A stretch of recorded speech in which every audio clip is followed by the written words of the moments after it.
اگر آپ لوگ اس طرح کر دیں نا، یہ وقف عارضی واقفین نو جو ہیں اپنے اسکولوں کی چھٹیوں میں 15 سال سے اوپر کے، تو آپ کی شعبہ وقف عارضی کو 1000 وقفین عارضی تو یہیں سے پورے ہو جائیں گے، جو ٹارگٹ کبھی نہیں پورا کرتے. جی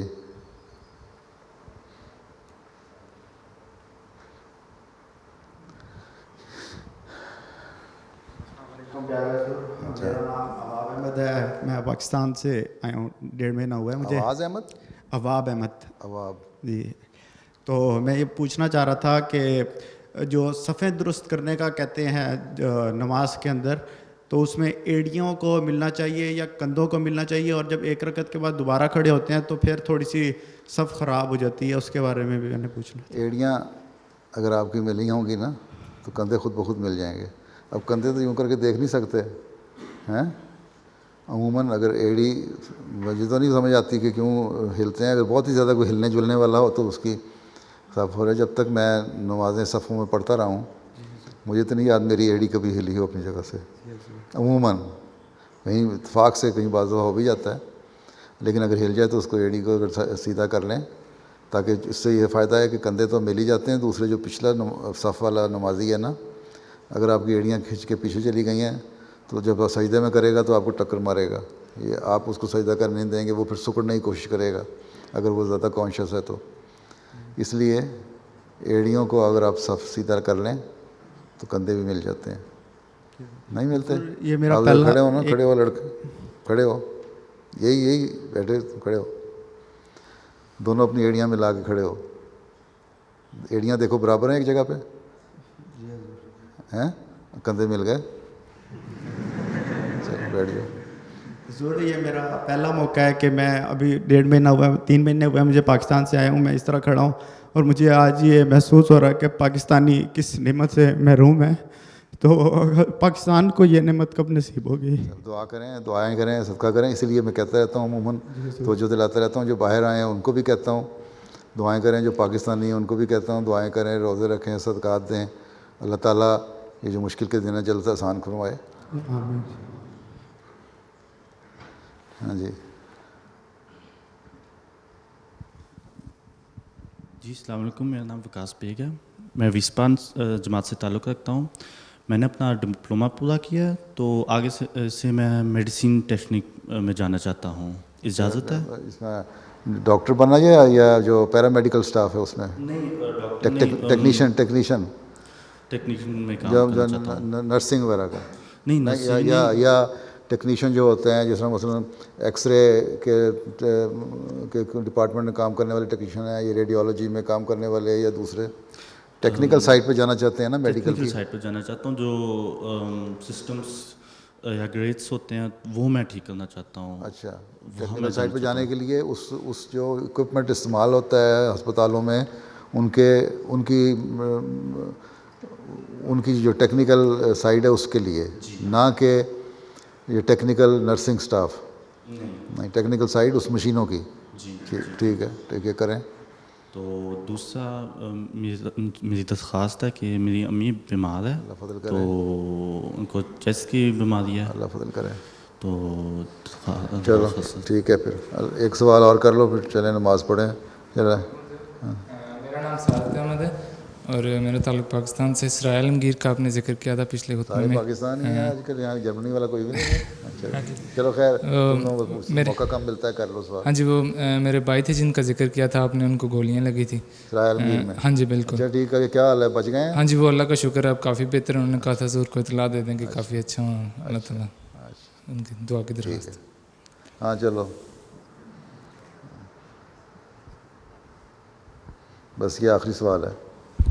السلام علیکم حضور. خاک سر طارق محمود عارف، مجلس فرینڈ سائن.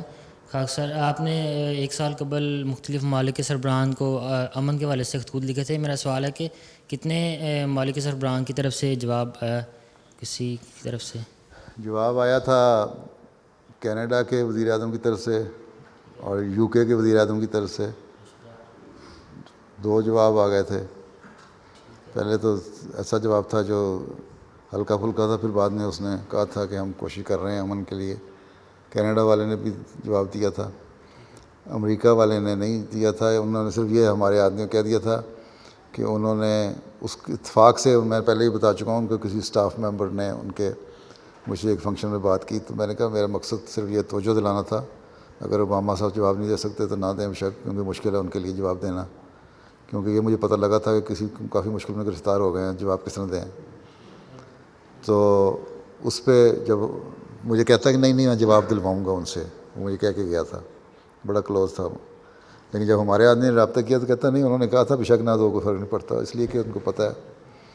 لیکن بہرحال یہ ہے کہ توجہ پیدا ہوئی ہے کچھ نہ کچھ، نہیں تو اس وقت تک یہ جو نیت تھی اسرائیل کی اور جو ہنگامے شروع ہوئے تھے، اس سے بہت ایک وجہ تو اس کی یہ بھی ہے کہ شام کی جنگ میں کچھ رشیا کا پریشر ہے جس کی وجہ سے رکے ہوئے ہیں، لیکن کچھ خود بھی ان کو خیال ہے کہ جنگوں کی طرف ہم نہ جائیں تو بہتر ہے.